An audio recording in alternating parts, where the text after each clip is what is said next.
ജ്യോതി മൽഹോത്ര വിഷയത്തിൽ സൃഷ്ടിക്കുന്ന വിവാദങ്ങൾ ടൂറിസം മേഖലയെ സാരമായി ബാധിക്കുമെന്ന തിരിച്ചറിവുണ്ടാകേണ്ടത് അനിവാര്യമെന്ന് മന്ത്രി പി എ മുഹമ്മദ് റിയാസ് തിരുവനന്തപുരത്ത് മാധ്യമങ്ങളോട് സംസാരിക്കുകയായിരുന്നു അദ്ദേഹം. ചാരപ്രവൃത്തി പശ്ചാത്തലമുള്ളയാളെ സർക്കാർ മനഃപൂർവ്വം ക്ഷണിക്കില്ലെന്നും ഇതുമായി ബന്ധപ്പെട്ട കൃത്യമായ വിവരങ്ങൾ നൽകേണ്ടത് കേന്ദ്ര ഏജൻസികളാണെന്നും അദ്ദേഹം പറഞ്ഞു. ഇവർ പല സ്റ്റേറ്റിലും പോയിട്ടുണ്ട്, പല രാഷ്ട്രീയ പാർട്ടികൾ ഭരിക്കുന്ന സംസ്ഥാനങ്ങളിലും പോയിട്ടുണ്ട്. അപ്പൊ അവിടെയൊക്കെയുള്ള ഗവൺമെന്റുകൾ ഇതിന് ഉത്തരവാദിയാണോ? അതാണ് പൊതുവെ ഉയർന്നു വരുന്ന പ്രശ്നം. അപ്പോൾ വെറുതെ കുറെ വിവാദങ്ങൾ ഉണ്ടാക്കുക, പ്രശ്നങ്ങൾ സൃഷ്ടിക്കുക എന്നുള്ള ഒരു നിലപാടാണ് ഈ വിഷയത്തിലുള്ളത്.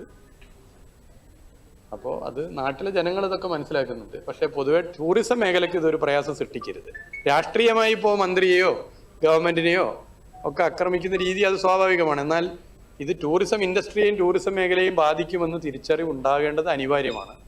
ഇന്നലെ ഇപ്പോൾ നാഷണൽ മീഡിയ മുഴുവൻ, ഒരു വലിയ ഭൂരിപക്ഷം മീഡിയകൾ ഇതൊരു വലിയ ചർച്ചയാക്കി എടുത്തിരിക്കുക. അപ്പോൾ കേരളത്തിലേക്ക് വരേണ്ട ടൂറിസ്റ്റുകൾ ഇവിടെ എന്തോ കുഴപ്പം പിടിച്ച സ്ഥലമാണ് എന്ന ഒരു തോന്നലുണ്ടാകും. അപ്പോൾ ദയവേത് ഇത്തരം പ്രചരണങ്ങളൊന്നും ആളുകൾ പുറകോട്ട് പോകും.